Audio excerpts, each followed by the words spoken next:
우리가 예수를 잘 믿어야 되는 이유가 크게 두 가지가 있습니다. 하나는 우리가 구원받았기 때문입니다. 우리가 날고겨도 우리 스스로 구원받을 수 없거든요. 사실 죄의 올무에 더 사로잡힐 수밖에 없는데 하나님께서 죄의 올무에서 우리를 끄집어내 주셨기 때문에 우리가 예수를 잘 믿어야 합니다. 그냥 예수님이 우리를 끄집어내신 것이 아니죠. 예수님 자신이 십자가 못 박아 죽임을 당하시고 그 대신에 우리를 살려주셨기 때문에 그 구원에 대한 감사, 감격을 가지고 예수를 잘 믿어야 됩니다. 내가 구원받은 것이 정말 귀하고 소중하다는 것을 알면 더 하나님 앞에 감사하는 마음으로 예배를 드리고 또 하나님을 섬기게 될 것입니다. 두 번째로 우리가 예수를 잘 믿어야 되는 이유가 있는데 천국의 상급이 있기 때문입니다. 우리가 하나님의 나라 천국에 들어갈 때 똑같이 모든 사람이 똑같은 그런 위치에 들어가는 것이 아니라 우리가 이 땅에서 어떻게 예수를 믿고 살았느냐에 따라서 각자마다 다른 상급이 있습니다. 그래서 옛날에 부흥사들은 천국에 가면 집이 맨션이니 뭐가 있니 그러면서 신앙을 유발하고 어떤 동기를 유발했던 것들이 있는데 정확하게는 모르겠지만 분명한 것은 천국의 상급이 있다라는 겁니다. 오늘 우리가 읽은 이 본문 24절 뒷부분에 보면 너희도 상을 받도록 이와 같이 다름질하라 그랬습니다. 지금 바울 사도가 이 편지를 고린도에 있는 교회에 썼습니다. 고린도라고 하는 도시에는 2년에 한 번씩 올림픽이 열립니다.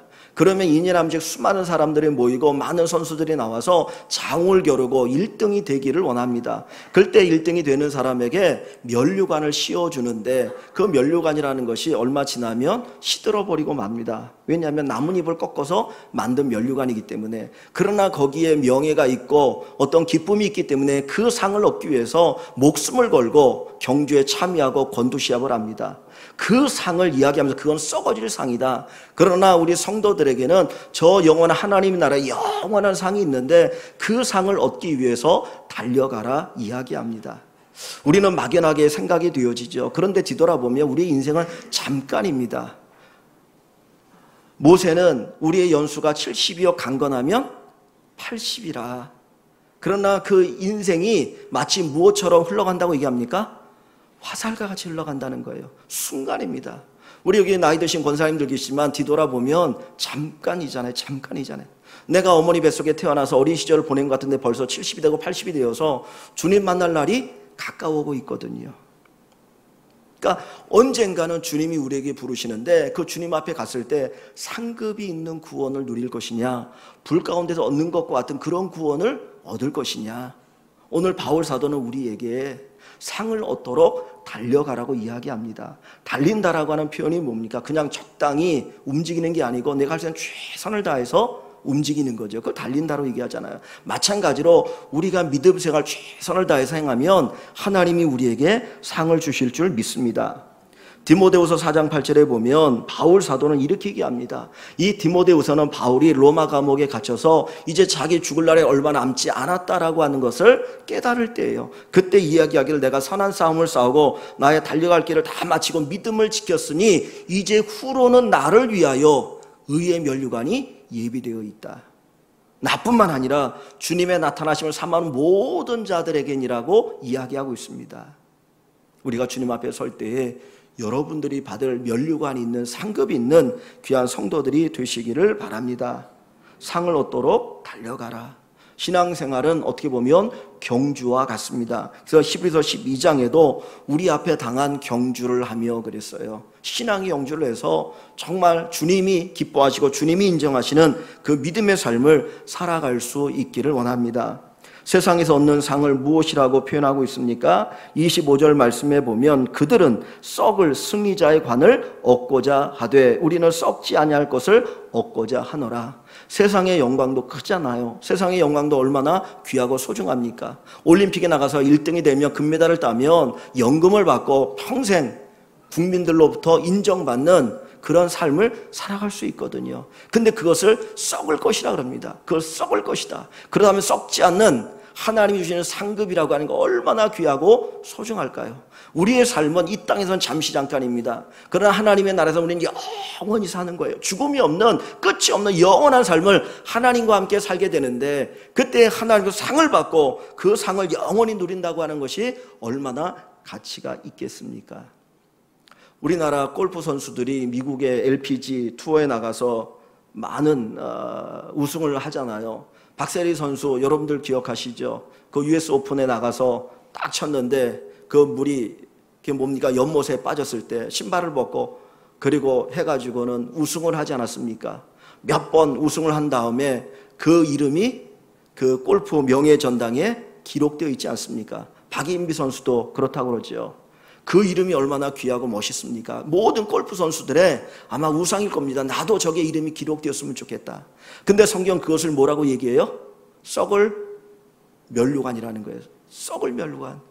그 잠깐이라는 거예요. 그런데 하나님께서 우리가 믿음의 경주의 승리자가 되어지면 하나님의 나라에 우리의 이름을 기록하시고, 그리고 주님이 인정하시는 네가 승리했다, 네가 이 땅에 승리했다라고 하나님이 인정하시는 놀라운 복을 받게 되어질 줄 믿습니다.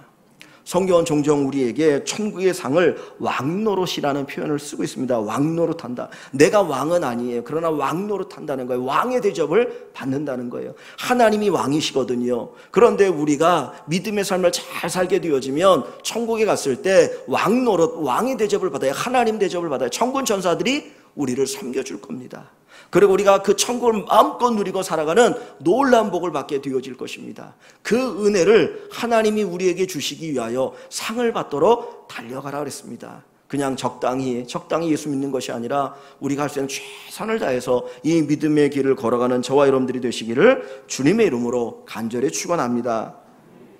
오늘 성경이 우리에게 너희도 상을 받도록 다름질하라 그랬습니다. 근데 이 말의 의미가 뭡니까? 상을 받도록 다름질하라. 우리가 성경을 읽을 때에 여러분들이 한 부분만 읽어서는 안 됩니다. 그 부분을 읽으면 그 앞뒤 문맥을 봐야 이 말의 의미가 이거구나 하는 것을 알 수 있어요. 왜냐하면 이 성경의 장절은 원래 쓰일 때 기록된 것이 아니고 훗날에 1500년대에 성경을 인쇄하면서 읽는 사람들이 좀 편하게 읽으라고 장과 절을 만든 거예요. 인쇄하면서. 그러니까 원래는 없어요. 여러분들이 편지 쓸 때 1절 하고 쭉 쓰고 2절하고 쭉 쓰고 그럽니까? 그냥 처음부터 끝까지 생각나는 쫙 쓰잖아요.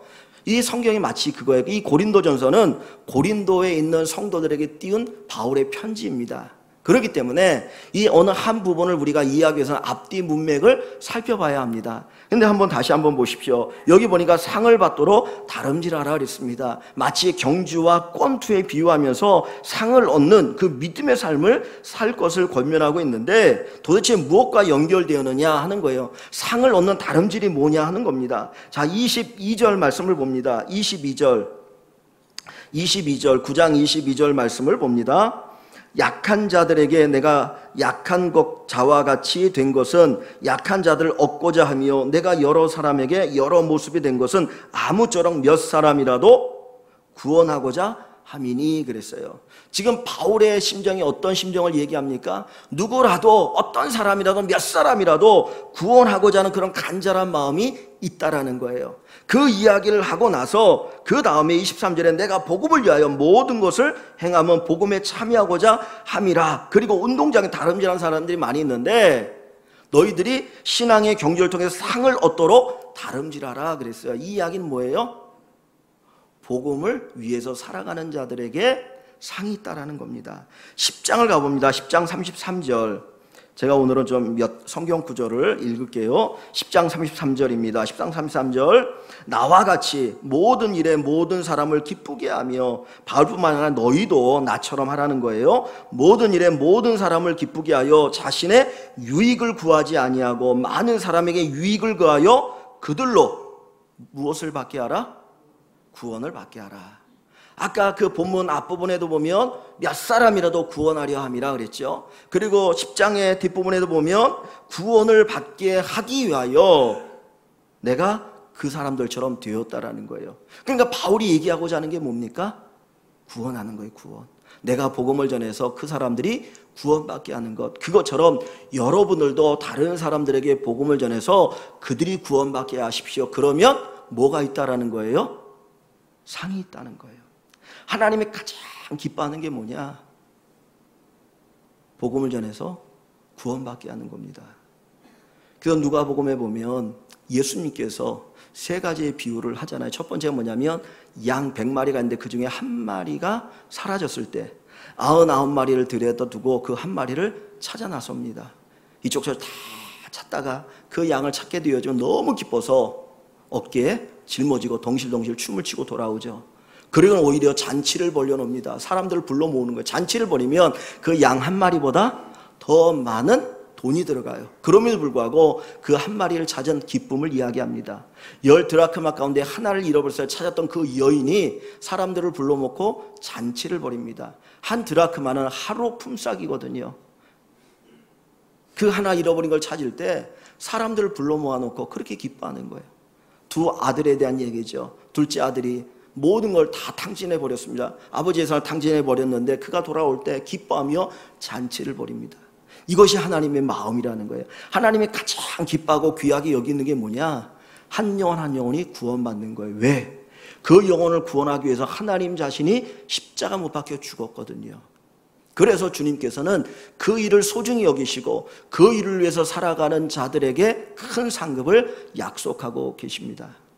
내가 믿음 생활하면서 나 예수가 구원받은 것 그것으로 끝나는 것이 아니라 정말 내가 누군가에게 복음을 전하기를 원하였는지 한번 살펴보면 좋겠습니다. 직접적으로 복음을 전할 수 있겠죠. 간접적으로 복음을 전할 수 있겠죠. 나가는 선교사가 있습니다. 보내는 선교사가 있습니다. 우리 교회에서 직접적으로 전도할 수 있고 교사할 수 있어요. 그러나 뒤에서 또 여러모로 기도로 여러모로 봉사하며 섬길 수 있거든요. 그 모든 일에 대해서 하나님이 어떻게 하신다고요?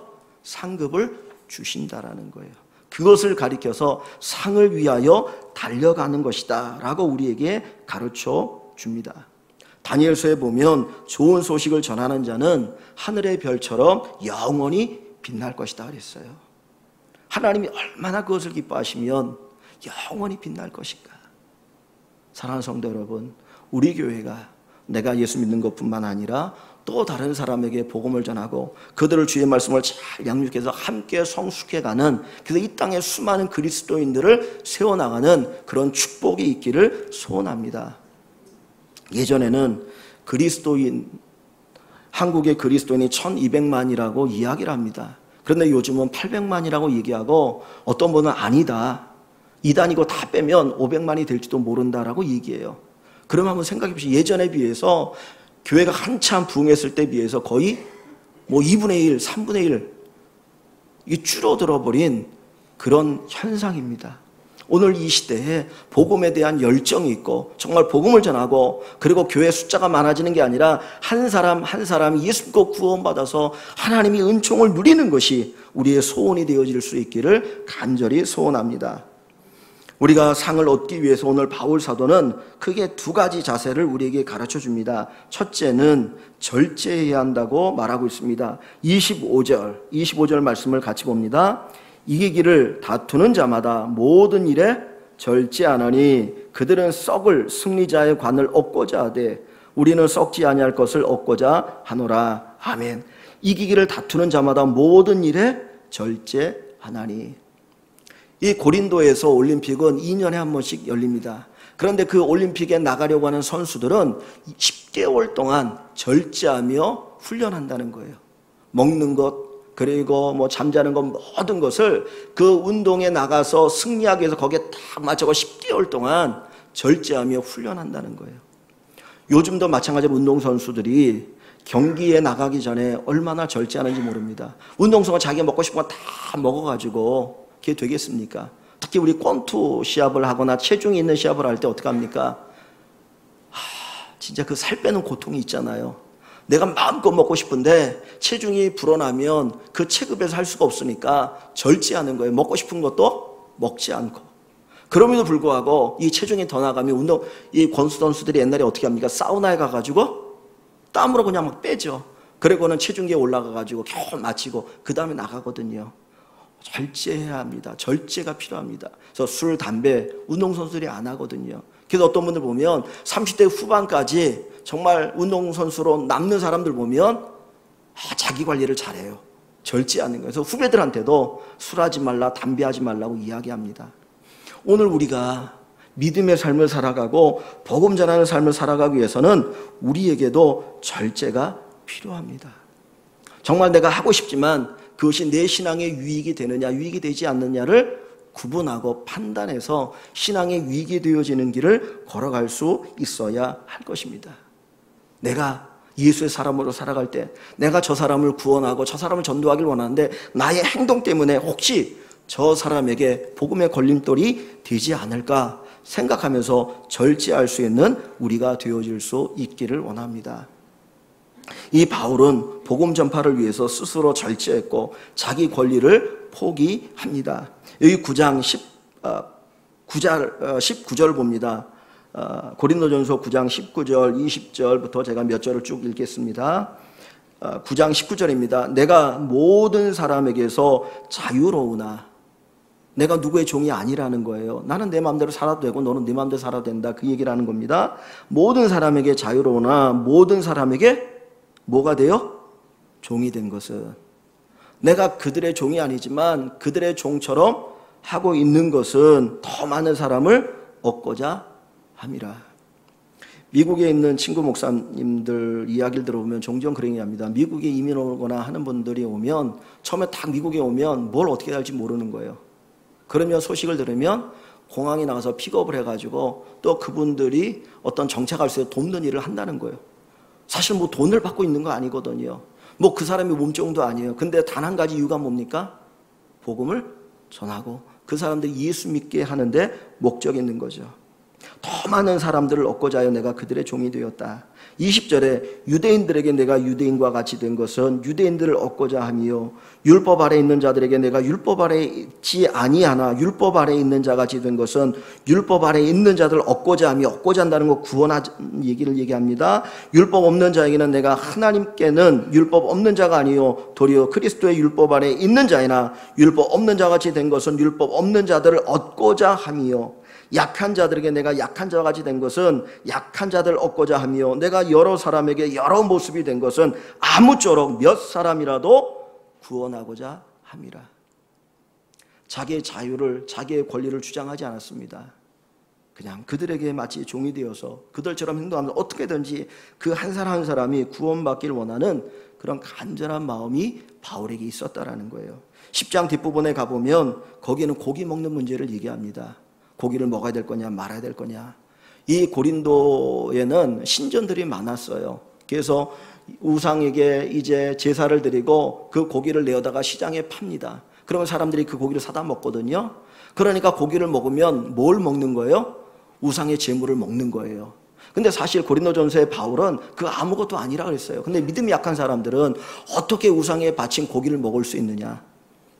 요즘은 그런 게 별로 없지만 저 이제 예전만 해도 그 이제 고사를 지내고 옆집에서 고사떡을 이렇게 쭉 돌리잖아요. 그럼 여러분들 그거 먹습니까? 안 먹습니까? 먹어도 되나요? 먹지 않아야 됩니까? 먹어도 되고 먹지 않아도 될 수 있어요.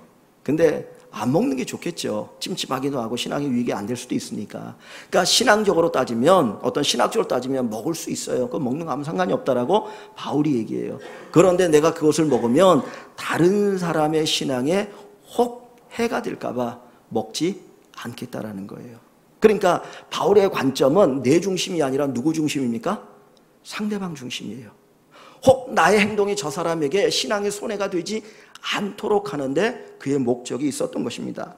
그래서 여기 10장 23절로 한번 가봅니다. 10장 23절 같이 봅니다. 10장 23절.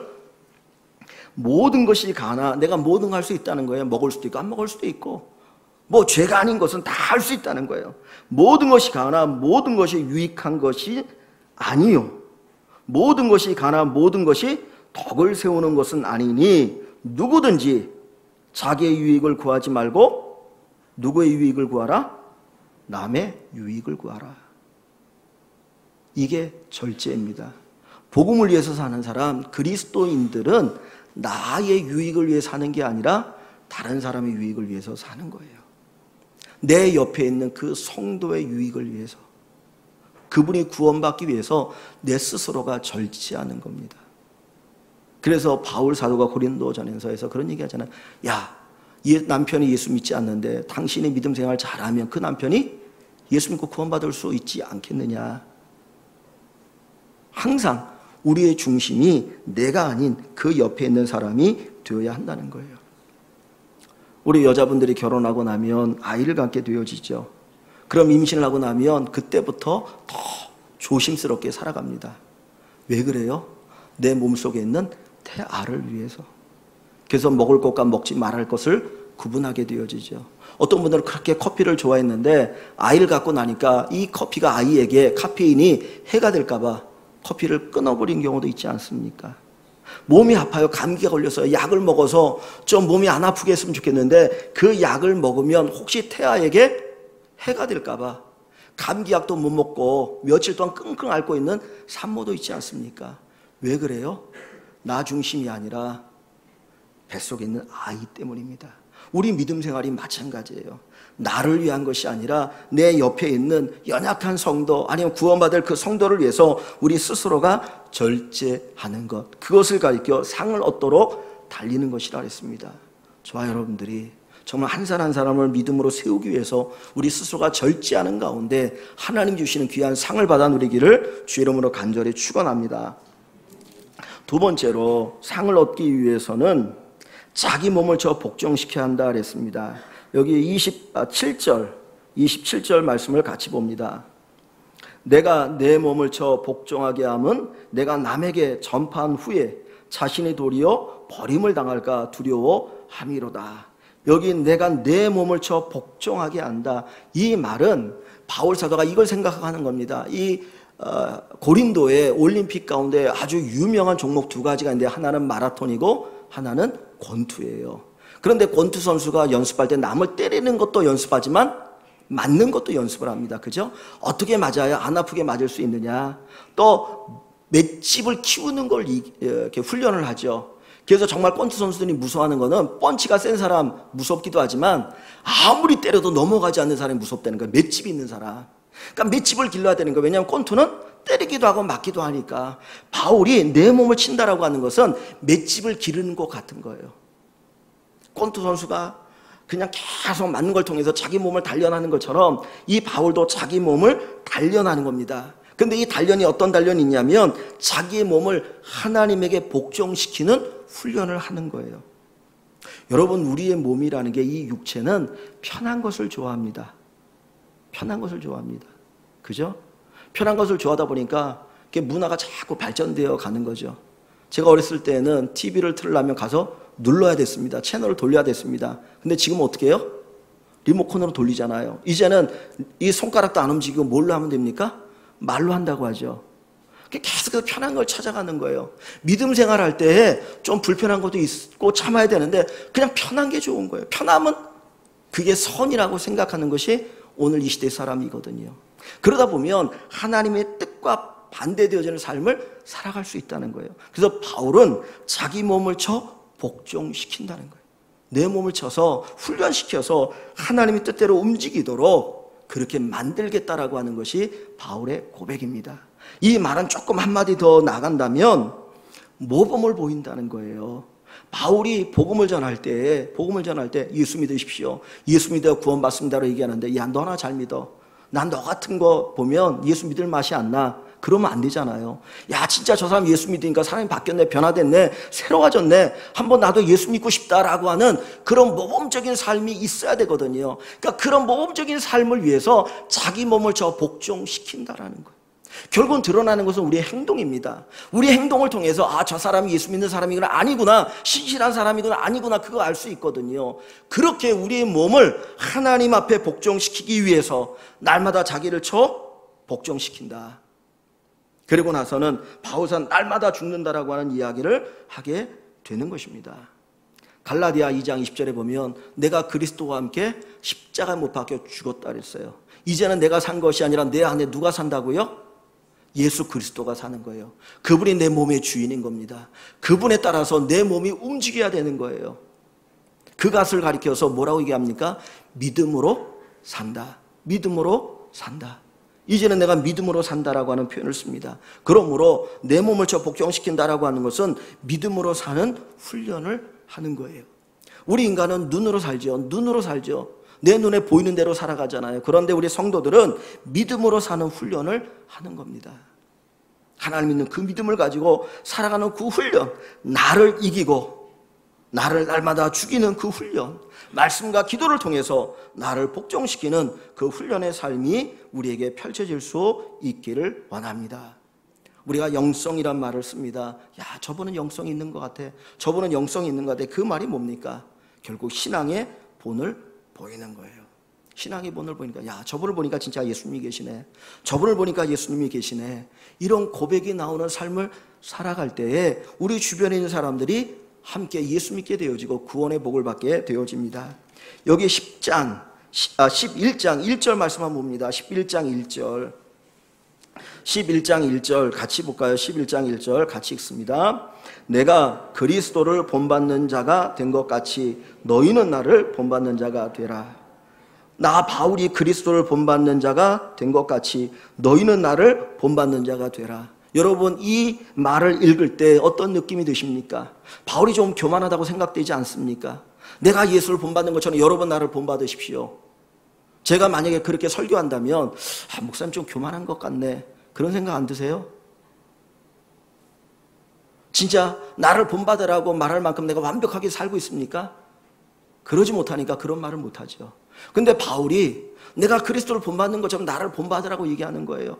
근데 교만해 보이지 않습니까? 내가 예수 그리스도를 본받는 것처럼 여러분도 예수 그리스도를 본받으십시오, 이렇게 얘기해야 정상 아닙니까? 근데 바울은 그렇게 말하지 않아요. 내가 그리스도를 본받는 것처럼 여러분은 나를 본받는 자가 되십시오. 완벽해서 이 말을 하는 게 아닙니다. 이 말의 의미가 뭡니까? 33절을 봅니다. 그 앞에 있는 33절 나와 같이 모든 일에 모든 사람을 기쁘게 하여 자신의 유익을 구하지 아니하고 많은 사람이 유익을 구하여 그들로 구원을 받게 하라.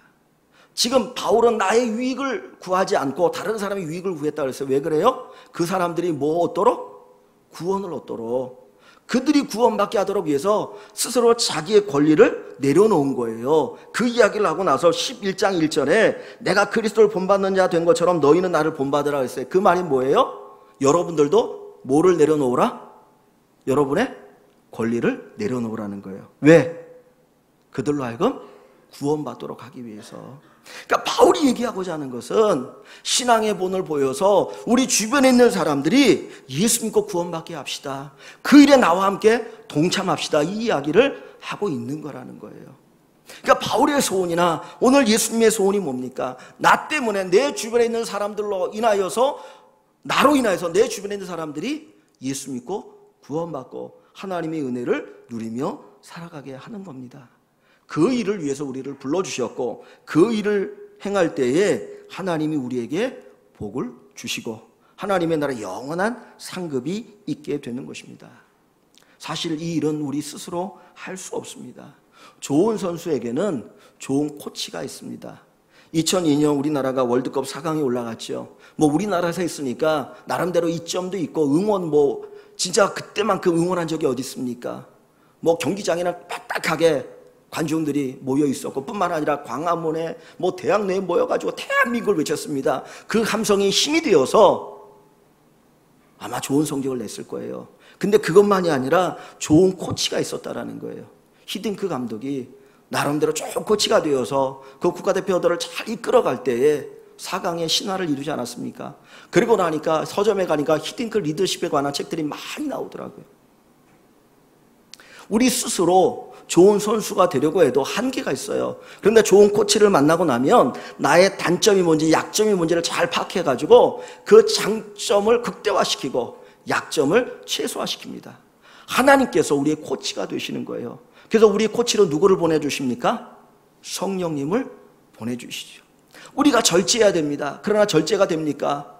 내가 드러나고 싶은데, 내 마음대로 살고 싶은데, 내 죄성이 있는데, 내 육체대로 뭔가 편한 걸 얻고 싶은데, 근데 누가 우리를 절제하게 해요? 성령님께서. 성령의 열매 맨 마지막 번이 뭡니까? 절제예요, 절제. 그러니까 성령 하나님 우리의 코치가 되시는 거예요. 주님, 나를 지도해 주세요. 나를 가르쳐 주세요. 그러면 성령 하나님께서 우리를 지도하고 우리를 가르쳐 주셔서 우리로 하여금 정말 이 위대한 삶을 살게 하시고 상을 얻는 삶을 살게 하여 주십니다. 오래전에 그 페이스메이커라고 하는 영화가 있었습니다. 혹시 보신 분이 계십니까? 페이스메이커가 뭔지 아세요? 페이스메이커가 뭐냐면 마라톤에서 이제 우리나라에서 두 사람이 이제 출전을 했다. 근데 한 사람이 아주 뛰어난 실력이 있어요. 이 사람이 꼭 우승을 해야 되는데 이 사람을 돕기 위해서 같이 뛰는 사람이 페이스메이커예요.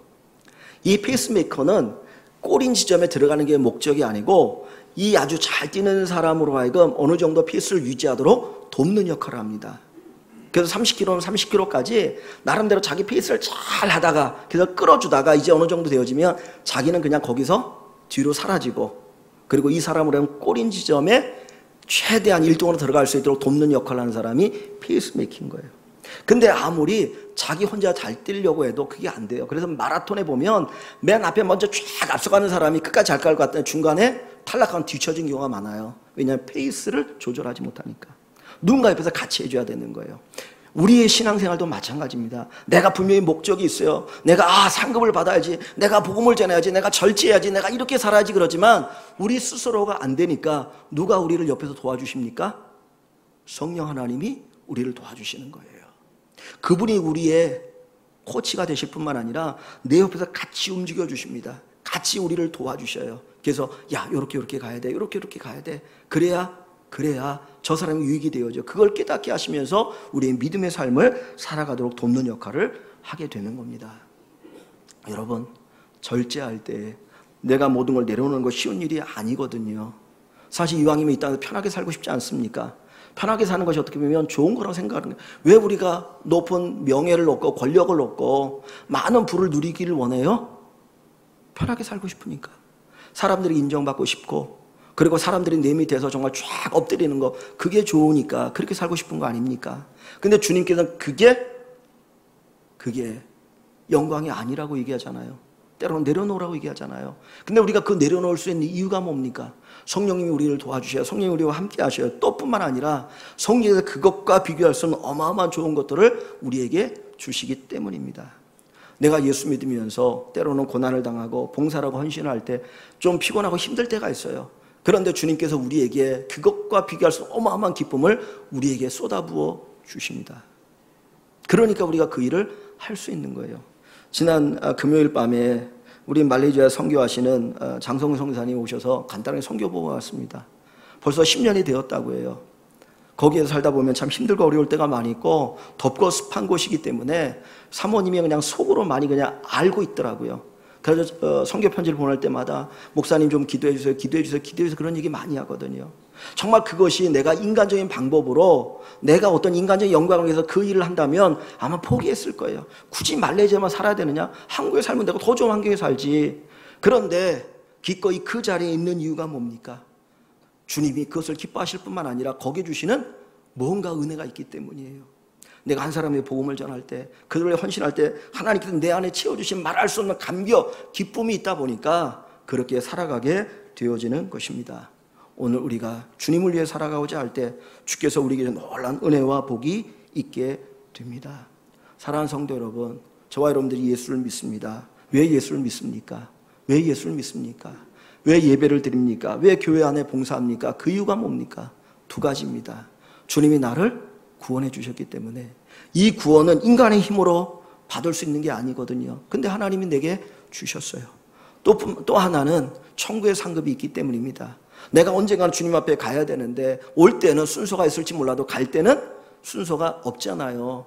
근데 주님 앞에 갔을 때에 잘했다 칭찬받기 위해서 상급을 얻기 위해서 영광의 면류관을 쓰기 위해서 우리가 신앙의 이 경주를 해야 합니다. 근데 신앙의 경주를 오늘 본문에 뭐라고 얘기했습니까? 복음을 위해서 사는 거예요. 내가 직접 복음을 전할 수도 있고요. 간접적으로 복음을 전할 수도 있고요. 복음을 전하는 일을 위해서 도울 수도 있고요. 교회 안에서 식당에서 아니면 여러 곳에서 봉사하는 그 모든 것들이 합하여 복음의 열매로 나타나게 됩니다. 우리 사랑하는 성도 모든 분들이 정말 신앙의 경주의 승리자가 되어서 하나님 앞에 설 때에 하나님의 큰 상급 받는 귀한 복이 있기를 주의 이름으로 간절히 축원합니다.